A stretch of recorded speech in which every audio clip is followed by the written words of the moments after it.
Bismillahirrahmanirrahim. Assalamualaikum warahmatullahi taala wabarakatuh. Nama saya Muhammad Khairul Hakimi bin Ayub Kamarudin, nombor menteri I23207056. Jadi saya akan menerangkan berkenaan dengan pengenalan al-ijtihad dari sudut lughatan wastilahan, yakni dari sudut bahasa dan juga dari sudut istilah. Baik, kita pergi kepada dari sudut bahasa dahulu. Baik, yang pertama sekali kita perlu tahu al-ijtihad. Ia merupakan isim masdar. Kata asal dia ialah ijtahada, yajtahidu, ijtihadan. Jadi dari sudut bahasa, ijtihad bermaksud berusaha keras ataupun bersusah payah, ataupun boleh kita maksudkan bersungguh-sungguh. Okey. Jadi itu dari sudut bahasa. Kita pergi kepada wastilahan, bermaksud istilah, definisi istilah. Bermaksud usaha gigih ulama yang mujtahid memahami hukum hakam syar'i dengan cara istinbat. Jadi di sini bermaksud usaha gigih ulama yang mujtahid. Baik. Persoalannya, adakah semua ulama boleh berijtihad? Tapi adakah semua mujtahid itu ulama? Sudah pasti. Tapi adakah semua ulama itu mujtahid? Belum lagi. Jadi kita akan tengok perincian-perincian berkenaan dengan kelayakan seseorang ulama ditabalkan menjadi mujtahid. Mujtahid bermaksud orang yang berijtihad lah, atas wazan mutafa'ilun, ataupun mufa'ilun, ataupun fa'ilah. Senang fahamnya fa'ilah, orang yang melakukan. Kemudian mujtahid memahami hukum hakam syar'i dengan cara istinbat. Jadi mustahil dan tidak boleh seseorang ulama itu boleh berijtihad sedangkan ulama tersebut tidak memahami hukum hakam syar'i dengan menguasainya dengan baik. Jadi seperti mana kita tahu, subjek metodologi istinbat hukum. Jadi di situ menerapkan ataupun mengajar kita bagaimana untuk mengistinbat hukum. Jadi ulama-ulama wajib tahu berkenaan dengan ilmu tersebut, kerana bila-bila sekalipun kita hendak mengeluarkan hukum, perlulah kita menguasai bagaimana metod untuk mengistinbatkan hukum. Okey, selesai untuk pengenalan. Kita akan pergi kepada perincian ijtihad. Okey, di sini saya ada pamerkan di dalam slide beberapa perincian ijtihad. Baik. Kita pergi kepada yang pertama. Kadar usaha mujtahid tersebut mesti berada pada tahap maksimum sehingga beliau tidak mampu berbuat lebih dari itu. Baik. Saya contohkan pada situasi kontemporari yang jadi pada masa kini. Contoh isu COVID-19. Banyak perkara-perkara yang agak bercanggah dengan syariat Islam. Antaranya solat berjemaah di masjid diafdalkan pada para lelaki, tetapi sudah menjadi tidak boleh solat berjemaah di masjid. Solat hendaklah rapatkan saf, tidak boleh merapatkan saf kerana mencegah jangkitan COVID. Jadi di situ bermaksud ulama-ulama akan memikirkan bagaimana hendak mengeluarkan hukum baharu berkenaan dengan isu semasa yang telah berlaku. Jadi itu bermaksud para mujtahid sebelum mengeluarkan hukum, yang ini mufti lah, senang fahamnya mufti, sebelum dia mengeluarkan hukum, jadi perlulah dia memikirkan bagaimana hendak menyelesaikan dengan tahap maksimum. Bermaksud dia telah selidik berkenaan dengan adakah dalil qat'i yang menghalang ataupun dikira sebagai ad-darurat tubihul mahzurat, darurat mengharuskan kepada perkara-perkara yang haram. Jadi dia ambil berat pada setiap sudut-sudut tersebut. Jadi di situ sampai satu tahap maksimum, memang dah tak boleh buat apa dah. Jadi itulah hukum yang akan dikeluarkan. Syarat dia macam tu, mesti berada di tahap maksimum. Baik, yang seterusnya, ulama yang ingin berijtihad wajib berstatus mujtahid supaya ijtihadnya sah dan boleh diguna pakai. Jadi bermaksud di sini ulama yang berijtihad wajib berstatus mujtahid. Jadi bukan sembaranganlah boleh berijtihad, melainkan seseorang itu memenuhi kriteria-kriteria sebagai mujtahid, mufti yang mengeluarkan hukum. Ya. Jadi pada zaman Nabi dahulu, seperti mana kita tahu, masyhur cerita Muaz bin Jabal yang berijtihad ketika musafir. Jadi selepas dia bermusafir, kemudian pulang, dia akan bertanya balik kepada Rasulullah, apakah hukum yang sebenar. Jadi tidak menjadi masalah lah kerana Rasulullah ada pada zaman itu. Jadi pada zaman kita Rasulullah telah wafat. Baik. Untuk berkenaan dengan ijtihad, barang siapa yang berijtihad dalam hadis, barang siapa yang berijtihad, ijtihadnya betul, diterima, tidak menyalahi syariat Islam, maka dalam hadis memberitahu fahuwa ajrani, mendapat 2 ganjaran pahala. Manakala yang salah, maksudnya dia dah sehabis mungkin yang terbaik dengan ilmu-ilmu yang dia ada, dia mengeluarkan ijtihad, kemudian ijtihad itu tidak benar, jadi fahuwa ajrun dalam hadis kata, maka dia mendapat 1 pahala saja. Baik, selesai di situ. Kita pergi kepada yang seterusnya. Ijtihad yang diusahakan hanya untuk mengenal pasti hukum hakam syar'i yang amali saja. Bermaksud ijtihad yang dikeluarkan untuk mengenal pasti hukum hakam yang berlaku pada isu-isu semasa, isu yang berlaku. Maka ulama-ulama berijtihad untuk mengenal pasti apakah penyelesaian. Mengenal pasti bermaksud apakah penyelesaian, apakah cara-cara menyelesaikan hukum yang akan dikeluarkan kepada masyarakat setempat. Jadi itu bermaksud mengenal pasti hukum hakam syar'i yang amali saja. Baik, yang terakhir, proses ijtihad ini mesti dilakukan secara istinbat, iaitu dengan cara penelitian dalil-dalil satu demi satu. Hal ini bukan dengan cara menghafal hukum hakam, bertanyakan mufti atau menelaah kitab. Baik, di sini ada 2 poin penting. Yang pertama harus kita tahu, iaitu tidak boleh dan tidak boleh lari. Bagaimana kita hendak mengeluarkan hukum, mesti dari sudut kaedah istinbat hukum, metod macam mana kita nak mengeluarkan hukum. Itu yang pertama. Dan yang kedua, penelitian dalil-dalil satu demi satu, sehinggalah maksimum kita dah meneliti dalil ini sebelum ni macam mana, baru kita boleh mengeluarkan hukum. Dan yang terakhir, kita mestilah merujuk kepada mufti ataupun kita menelaah kitab. Menelaah dengan menghafal berbeza. Menghafal hanyalah semata-mata, bahkan menelaah dia lebih memahami dan boleh menyelesaikan masalah jika ia memahami dengan baik kitab dan hukum hakam tersebut. Baik, selesai untuk perincian ijtihad. Kesimpulannya, ulama yang berkelayakan dan berkemampuan untuk berijtihad ditabalkan sebagai mujtahid. Jadi siapa-siapa ulama pun yang mampu berijtihad, maka ia layak digelar sebagai mujtahid, orang yang berijtihad. Wallahu alam. Itu sahaja daripada saya berkenaan dengan pengenalan definisi bahasa, istilah dan juga perincian ijtihad. Seterusnya saya serah kepada presenter seterusnya. Assalamualaikum warahmatullahi wabarakatuh.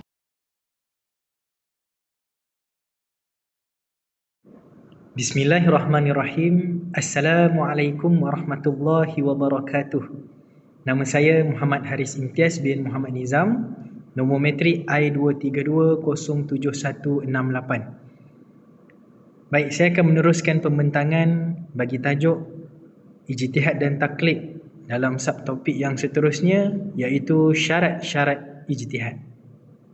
Jika kita lihat di sini, ada 7 syarat yang utama dalam nak berijtihad. Okey, yang pertama, mengetahui ilmu-ilmu bahasa Arab. Yang ini cukup pengetahuannya arif, bijaksana, mahir dalam lughatul Arabiah itu sendiri. Segala aspek yang terkandung di dalam bahasa Arab telah pun dikuasai secara terperinci dan keseluruhannya lah. Kemudian yang kedua, memahami Al-Quran, dan yang ketiga, memahami sunnah.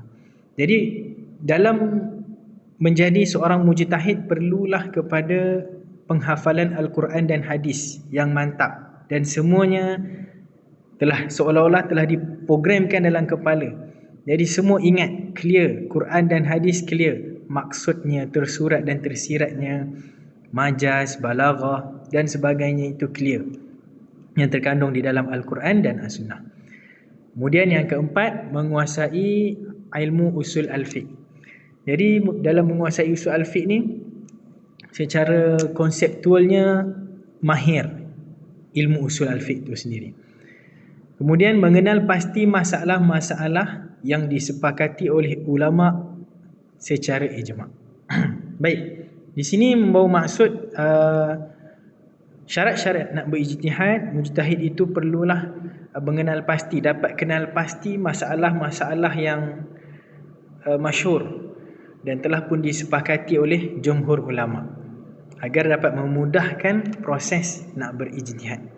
Seterusnya, mengenal pasti maqasid syariah. Maknanya bila mahir maqasid syariah, arif, clear bab maqasid syariah, apa di dalamnya, apa pembahagiannya, maka dia dapat kenal pasti. Okey, ni dalam kategori yang mana, ni dalam bahagian yang mana, dalam konteks maqasid syariah itulah bagi proses nak berijtihad. Dan yang terakhir sekali, pribadi yang bersedia untuk ijtihad. Jadi kalau kata ilmu sahaja cukup tapi pribadinya tidak melambangkan seseorang individu ataupun insan yang sesuai, insan yang bersedia, yang cocok untuk tampil ke hadapan bagi meneruskan proses ijtihad, maka tidak boleh diangkat sebagai mujtahid lah. Sebaliknya mujtahid ni adalah individu, insan, ulama yang bersedia untuk berijtihad ni, pribadinya, rutin hariannya, amalannya, perwaktakannya dan sebagainya. Begitulah. Jadi ada nota tambahan, ijtihad tidak boleh dilakukan ke atas dalil yang bersifat qat'i. Sebaliknya hanya boleh bagi dalil yang bersifat zonni pada subut dan juga dilalah. Jadi untuk qat'i sahaja boleh dilakukan, untuk qat'i tidak boleh dilakukan proses ijtihad. Hanya dalil yang bersifat zonni pada subut yang kita telah belajar pada topik yang lepas, boleh diijtihadkan dan juga dilalah. Qat'i tidak boleh. Kemudian pintu ijtihad tidak akan ditutup sehingga hari kiamat, membawa maksud dari zaman dahulu lagi ulama-ulama tersohor, ulama-ulama hebat kita telah pun berijtihad sehinggalah ke hari ini. Dari zaman salaf, khalaf sehinggalah zaman kontemporari ini, ulama kontemporari yang hebat-hebat pun masih lagi berijtihad dalam isu-isu tertentu maupun hukum hakam yang terkini. InsyaAllah. Baik, kita teruskan kepada hukum ijtihad.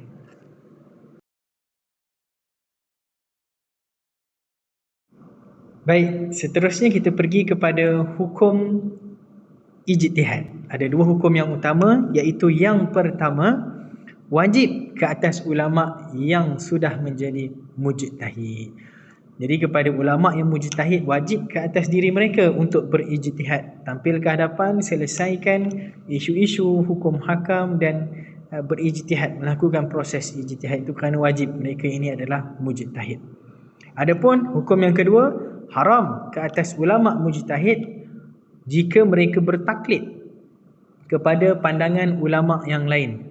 Jadi tidak boleh, kerana hukumnya haram jika ulama mujtahid ini bertaklid ke atas pandangan ulama yang lain. Apa itu taklid? Sebentar lagi kita akan didedahkan, kita akan difahamkan oleh pembentang yang seterusnya lah.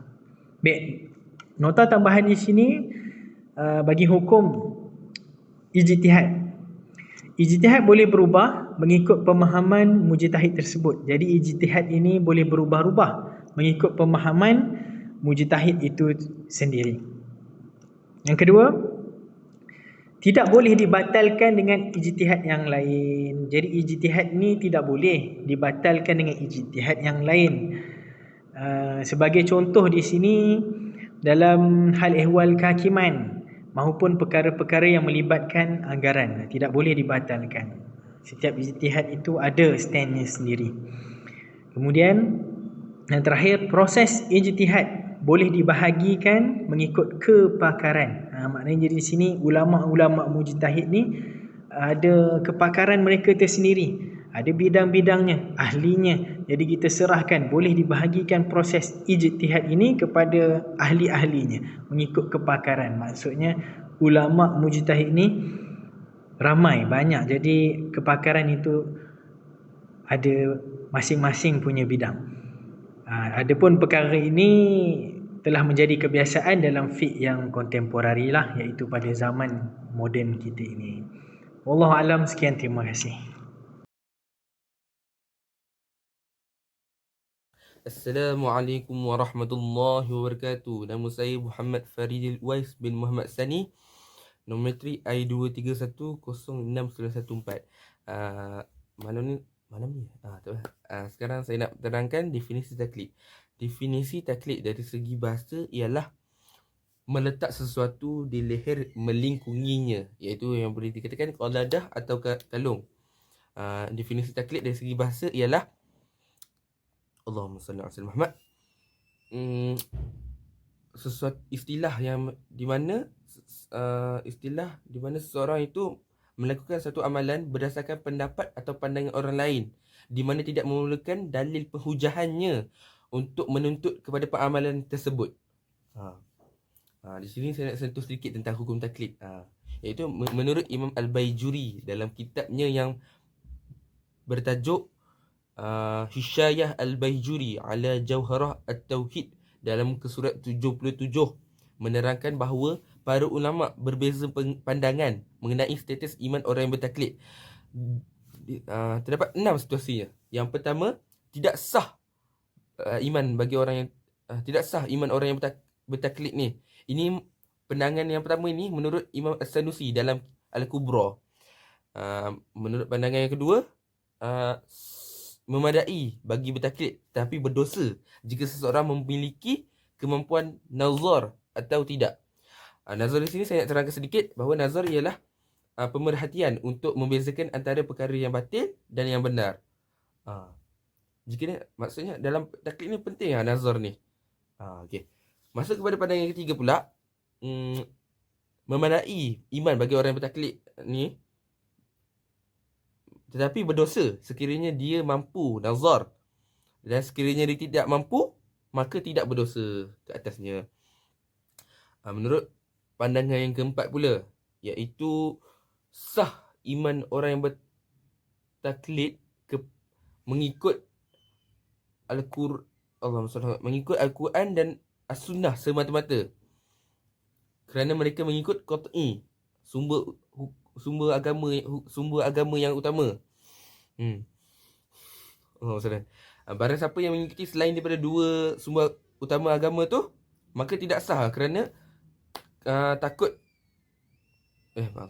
Barang siapa yang mengikuti selain daripada dua itu, maka tidak sah imannya kerana mengikuti perkara yang tidak lari atau bebas daripada kesalahan. Okey. Masuk pula kepada pendapat yang kelima, iaitu memadai iman bagi orang yang bertaklid ni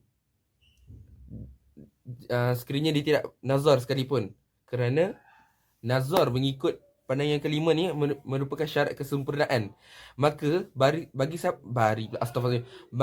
siapa yang bertaklid tidak sertakan dengan nazar, dia telah meninggalkan perkara yang lebih utama, perkara yang lebih penting. Okey, mengikut pandangan yang terakhir, iaitu pandangan yang ke-6, iaitu memadai iman orang yang bertaklid dan haram nazar, kerana risau nazar ni campur dengan mengandungi percampuran antara falsafah. Unsur yang mengandungi falsafah. Okey. Mengikut pejabat Mufti Wilayah Persekutuan, mereka memilih pandangan yang ketiga, iaitu memadai iman bagi orang yang bertaklid dan berdosa sekiranya seseorang itu mempunyai kelebihan untuk nazar, dan jika orang tu tidak mempunyai kemampuan untuk nazar, maka tidak berdosa ke atasnya. Mereka memilih ni berdasarkan pendapat Imam Al-Baijuri dan Imam As-Sawi, kerana mereka fikir bagi siapa yang mempunyai kemampuan untuk belajar, kemampuan untuk nazar dalam bertaklid, maka lebih baik mereka lakukan sedemikian, kerana untuk mengelakkan kecelaruan dan kesamaran. Mereka tambahkan lagi, disebabkan pada zaman moden yang sekarang ni terdapat internet yang memudahkan masyarakat untuk mengakses ilmu yang lebih mudah, lebih cepat, dengan mencari maklumat di hujung talian. Berbanding dengan zaman dulu yang perlu mencari ilmu di perpustakaan dengan cara yang lama. Okey, baik, itu saja daripada saya. Syukran.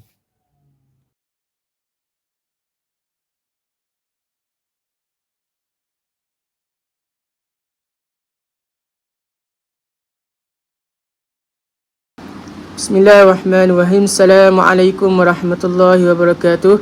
Nama saya Muhammad Muizzuddin bin Jamalias, nombor matrik I24107605. Seterusnya saya akan masuk tentang hukum taklid. Okey. Taklid pada asalnya adalah satu perkara yang tercela kerana mengikuti tanpa bukti dan ianya membuahkan budaya taksub. Okey, ulama kat sini membuat tiga keadaan, tiga hukum tentang taklid ini. Yang pertama adalah hukumnya wajib. Siapakah yang wajib itu? Orang awam yang mengeluarkan hukum sendiri kerana kurang dari segi ilmu dan tidak memahami dalil-dalil syarak. Dan mengapakah ia wajib? Kerana jika dia tidak bertaklid, mungkin dia akan sesat dan amalan yang dia lakukan tu adalah salah. Okey, contoh kat sini saya boleh bagi tahu adalah seorang petani. Okey, contoh dia ingin tahu hukum puasa tapi dia dalam keadaan sakit. Okey, dia pun pergi berjumpa dengan ustaz. Okey, dia pun tanya, ustaz, kalau saya sakit boleh tak saya puasa? Lepas tu ustaz pun menjawab, boleh berbuka tapi wajib kena ganti balik. Okey. Dan petani itu pun menerima dan mengikuti nasihat yang ustaz tu bagi tanpa dia mengetahui ayat Al-Quran berkenaan dengan puasa tu. Okey. Ini menunjukkan bahawa taklid yang wajib. Okey. Dan ayat Al-Quran ada sebut fas'alu ahla zikri in kuntum la ta'lamun. Okey. Maka bertanyalah kepada kamu kepada orang-orang yang berpengetahuan jika kamu tidak mengetahuinya. Kat sini ayat Al-Quran bagi tahu jika kita tidak mengetahui sesuatu, kita kena tanya dengan orang yang lebih mengetahui. Okey, seterusnya hukum kedua adalah hukum bertaklid yang haram, yang tak boleh. Okey. Siapakah yang tak boleh tu? Orang yang bertaklid kepada guru ataupun pemimpin yang sesat. Okey. Dan dia bertaklid dalam perkara yang akidah tanpa dia usaha untuk memahaminya sendiri. Contohnya, okey, contohnya seseorang tu, saya ikut ajaran kumpulan ini ni. Ajaran ni sebab tok guru saya ajar. Kalau saya tahu dia dah ikut Nabi pun, saya tetap nak ikut juga ajaran dia tu. Walaupun ajaran yang tok guru tu memang salah dari sudut syarak. Memang salah, memang sesat. Okey. Ni adalah taklid yang haram yang kita memang tak boleh ikut. Okey. Seterusnya yang ketiga adalah taklid yang mubah, yang harus. Okey, siapakah yang harus tu? Ia adalah orang awam yang sedang belajar ilmu. Okey, tapi ataupun dalam keadaan darurat, dia bertaklid sementara waktu. Okey, contohnya seorang pelajar tu, contoh dia pelajar agama. Okey, tapi dia ingin tahu ni berapa rakaat dalam solat tarawih. Dia nak tahu berapa rakaat dalam solat tarawih, tapi dia tak sempat lagi belajar. Tapi dia ikut je imam tu sembahyang 8 rakaat, tapi dia tak tahu. Dia ikut je. Okey, jadi taklid itu adalah dibolehkan.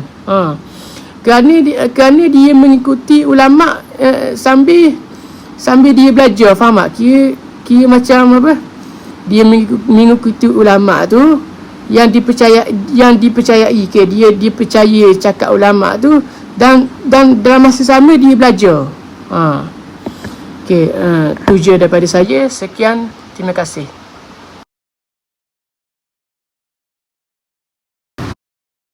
Assalamualaikum warahmatullahi wabarakatuh. Nama saya Muhammad Imran Syahni Junaidi, nombor matrik I24107620. Saya akan memberi kesimpulan mengenai taklid.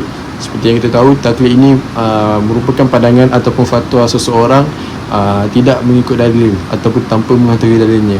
Tapi ia dibenarkan untuk orang macam kita yang tidak mempunyai kemampuan untuk berijtihad sendiri, sebab kita tahu kita tak mempunyai ilmu yang tinggi seperti para mujtahid untuk membuat ijtihad mereka.